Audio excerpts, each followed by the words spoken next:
வரகி பக்தர்கள் அனைவருக்கும் வணக்கம். இது நம்ம ஆதி வராகி யூடியூப் சேனல். வராகி அணையோட அருள் பரிபூர்ணமா எல்லாருக்குமே கிடைக்கணும்னு மனசார பிரார்த்தனை செஞ்சுக்கிட்டு நாம இந்த பதிவை ஆரம்பிக்கலாம். இன்னைக்கு நவம்பர் மாசம் 19ஆம் தேதி செவ்வாய்க்கிழமை. அது மட்டும் இல்லாம இன்னைக்கு நமக்கு சதுர்த்தி திதியும் இருக்கு.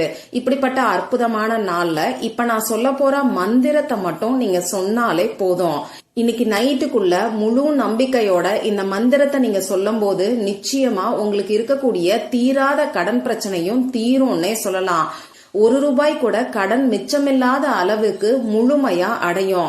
அந்த அளவுக்கு சக்தி வாய்ந்த ஒரு மந்திரத்தை தான் இப்ப நான் உங்களுக்கு சொல்ல போறேன்.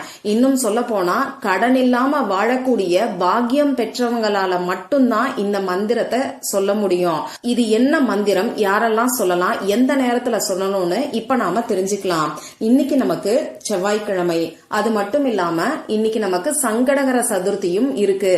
தேய்பிரையில வரக்கூடிய சதுர்த்தி திதியை தான் நாம சங்கடகர சதுர்த்தின்னு சொல்லுவோம். இந்த சதுர்த்தி பாத்தீங்கன்னா விநாயகரோட வழிபாட்டுக்கு உகந்தது. இந்த சதுர்த்தி திதி வரக்கூடிய நாள்ல நாம விநாயகருக்கான வழிபாடுகளை செய்யும் போது நம்ம வாழ்க்கையில இருக்கக்கூடிய தடைகளும் கஷ்டங்களும் காணாமல் போகும்னே சொல்லலாம். இந்த சதுர்த்தி திதி பாத்தீங்கன்னா நமக்கு செவ்வாய்க்கிழமையோட சேர்ந்து இன்னைக்கு இருக்கு. செவ்வாய்க்கிழமை அங்காரகனோட வழிபாட்டுக்கு உகந்த நாள். அங்காரகனோட பரிபூரணமான அருள் இருந்துட்டாலே நம்ம வாழ்க்கையில கடன் பிரச்சனைங்கிற பேச்சுக்கு கூட இடம் இருக்காது. அந்த வகையில செவ்வாய்க்கிழமையோட சேர்ந்து வரக்கூடிய இந்த சதுர்த்தி திதிய நாம அங்காரக சதுர்த்தின்னு சொல்லுவோம். இன்னும் சொல்ல போனா ருண விமோசன சதுர்த்தின்னு கூட சொல்லலாம். இப்படிப்பட்ட அற்புதமான நாள்ல விநாயக பெருமானுக்கு நாம சொல்ல வேண்டிய ரொம்ப சக்தி வாய்ந்த ஒரு மந்திரத்தை தான் இப்ப நான் உங்களுக்கு சொல்ல போறேன். இப்ப நான் சொல்ல போற மந்திரத்தை சுத்தமா இருக்கிறவங்க மட்டும்தான் சொல்லணும். ஆண்கள் பெண்கள் யார் வேணாலும் சொல்லலாம். பிறப்பு தீட்டு இறப்பு தீட்டு இருக்கிறவங்க சொல்ல வேண்டாம். பெண்களுக்கு பீரியட்ஸ் டைம் ஆகியிருந்தா இந்த மந்திரத்தை சொல்ல வேண்டாம். இன்னைக்கு நீங்க நான்வெஜ் சாப்பிட்டிருந்தீங்கன்னாலும் இந்த மந்திரத்தை சொல்ல வேண்டாம். இந்த மந்திரத்தை பொறுத்தளவுக்கு நீங்க உங்க வீட்டுல இருந்தும் சொல்லலாம், அதே மாதிரி கோவில்ல இருந்தும் சொல்லலாம்.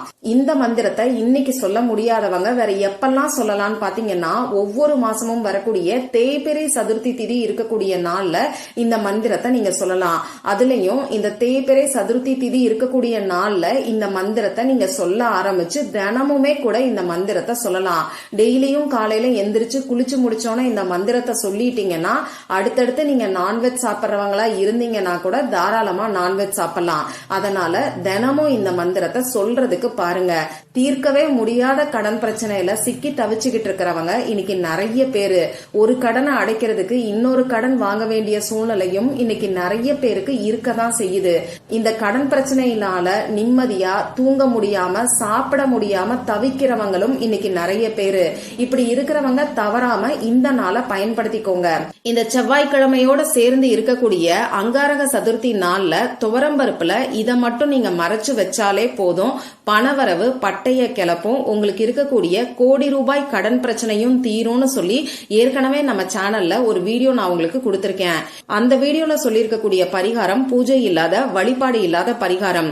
அதனால உங்களால முடியும்னா அந்த பரிகாரத்தையும் இன்னைக்கு நீங்க செய்யறதுக்கு பாருங்க.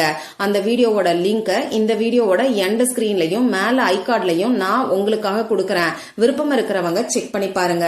சரி, இப்போ இந்த மந்திரத்தை இன்னைக்கு எந்த நேரத்துல சொல்லணும்னு பாத்தீங்கன்னா இன்னைக்கு சாயங்காலம் 5 மணியிலிருந்து நைட்டு 8 மணிக்குள்ள இருக்கக்கூடிய இடைப்பட்ட நேரத்துல இந்த மந்திரத்தை நீங்க சொல்லுங்க.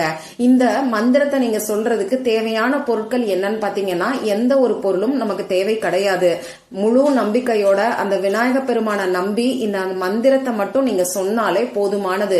நிச்சயமா அந்த விநாயக பெருமானோட அருளால உங்களுக்கு இருக்கக்கூடிய கடன் பிரச்சனை இருந்த இடமே தெரியாம காணாமல் போகும். சரி, இப்ப நான் சொன்ன குறிப்பிட்ட நேரத்துல உங்க பூஜை அறைய ரெடி பண்ணிக்கோங்க. உங்களுக்கு அருகம்புல் கிடைக்கும்னா விநாயகரோட திருவுருவ படம் திருவுருவ சிலை உங்க பூஜை அறையில இருக்குன்னா அதுக்கு அருகம்புல்ல வச்சு அலங்காரம் பண்ணிக்கோங்க. நீங்க கோவில்ல போய் உட்கார்ந்து இந்த மந்திரத்தை சொல்ல போறீங்கன்னா விநாயக பெருமானுக்கு ஒரு கட்டு அருகம்புல்ல வாங்கி கொடுத்து அதுக்கப்புறமா கோவில்ல உட்கார்ந்து இந்த மந்திரத்தை சொல்லுங்க. இப்போ உங்க பூஜை அறையில எப்பயும் ஏத்தி வைக்கக்கூடிய விளக்கை ஏத்தி வச்சுக்கோங்க. உங்க பூஜை அறைக்கு முன்னாடி ஒரு விரிப்பையோ மனை பலகையோ சேரையோ போட்டு நீங்க உட்கார்ந்துக்கோங்க.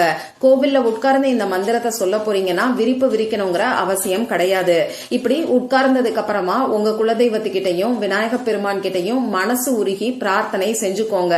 உங்களுக்கு இருக்கக்கூடிய கடன் பிரச்சனைய சொல்லி நீங்க பிரார்த்தனை செஞ்சுக்கோங்க. நீங்க ஒரு குறிப்பிட்ட நபருக்காக பிரார்த்தனை செய்ய வேண்டாம். பொதுவா உங்க குடும்பத்துல இருக்கக்கூடிய நபர்களோட பேர்ல இருக்கக்கூடிய கடன் பிரச்சனை முழுமையா அடையணும்னு சொல்லி பிரார்த்தனை செஞ்சுக்கிட்டு இப்ப நான் ஸ்கிரீன்ல கொடுத்திருக்கக்கூடிய மந்திரத்தை 108 முறை இன்னைக்கு நீங்க சொல்லுங்க. உங்களுக்கு டைம் இல்ல அப்படின்னா குறைஞ்சது 27 முறையாவது இந்த மந்திரத்தை சொல்லுங்க. அந்த மந்திரம் என்னங்கிறது இப்ப உங்களுக்கு ஸ்கிரீன்ல தெரியும், நானும் சொல்லி காமிக்கிறேன். ஓம் கணேசாய ருணம் சிந்தி வரேண்யம் ஹூம் நம பட். ஓம் கணேசாய ருணம் சிந்தி வரேண்யம் ஹூம் நம பட். ஓம் கணேசாய ருணம் சிந்தி வரேண்யம் ஹூம் நம பட். ருணஹரண கணபதிக்கான மந்திரத்தை தான் இப்ப நான் உங்களுக்கு சொல்லியிருக்கேன். இந்த மந்திரத்தை இந்த சங்கடகர சதுர்த்தி இருக்கக்கூடிய நாள்ல முழு நம்பிக்கையோட சொல்லும் போது நிச்சயமா உங்களுக்கு இருக்கக்கூடிய கடன் பிரச்சனை முழுமையா அடையும். சரி, வீட்ல இருந்து சொல்றவங்க எண்ணிக்கை கணக்குக்கு உங்ககிட்ட இருக்கக்கூடிய ஏதாவது ஒரு ஜபமாலைய நீங்க பயன்படுத்திக்கலாம். அப்படி இல்லைன்னா உதிரி பூக்கள், சில்லறை காசு, டைமண்ட் கல்கண்டு, வெள்ளை கொண்டை கடலை, மொச்சை, கிராம்பு, ஏலக்காய், உடைச்ச கடலை இந்த மாதிரியான பொருட்களை நீங்க எண்ணிக்கை கணக்குக்காக பயன்படுத்திக்கலாம். கோவில்ல உட்கார்ந்து இந்த மந்திரத்தை நீங்க சொல்ல போறீங்கன்னா எந்த ஒரு எண்ணிக்கை கணக்கும் வச்சுக்க வேண்டாம். உங்களால எவ்வளவு நேரம் இந்த மந்திரத்தை சொல்ல முடியுமோ அவ்வளவு நேரம் நீங்க சொல்லுங்க. நிறுத்தி நிதானமா உணர்ந்து மந்திரத்தை நீங்க சொல்லுங்க. மந்திரத்தை சொல்லி முடிச்சதுக்கு அப்புறமா திரும்பியும் ஒரு தடவை மனசுருகி விநாயக பெருமான் கிட்ட பிரார்த்தனை செஞ்சுக்கிட்டு உங்க வழிபாட நீங்க நிறைவு செஞ்சுக்கோங்க. இந்த சங்கடகர சதுர்த்தியும் செவ்வாய்க்கிழமையும் சேர்ந்து இருக்கக்கூடிய இந்த நாள்ல எந்த அளவுக்கு நம்பிக்கையோட இந்த மந்திரத்தை சொல்றீங்களோ அந்த அளவுக்கு உங்களுக்கு இருக்கக்கூடிய கடன் பிரச்சனை படிப்படியா குறைய ஆரம்பிக்கும். இத நீங்க கண் கூட பார்க்கலாம். ட்ரை பண்ணி பார்த்துட்டு மறக்காம எனக்கு ரிசல்ட்டையும் ஷேர் பண்ணுங்க. இந்த பதிவுல உங்களுக்கு ஏதாவது சந்தேகம் இருந்ததுன்னா எனக்கு கமெண்ட் பாக்ஸ்ல கேளுங்க. அதை நான் உங்களுக்கு உடனே தெளிவுபடுத்துறேன்.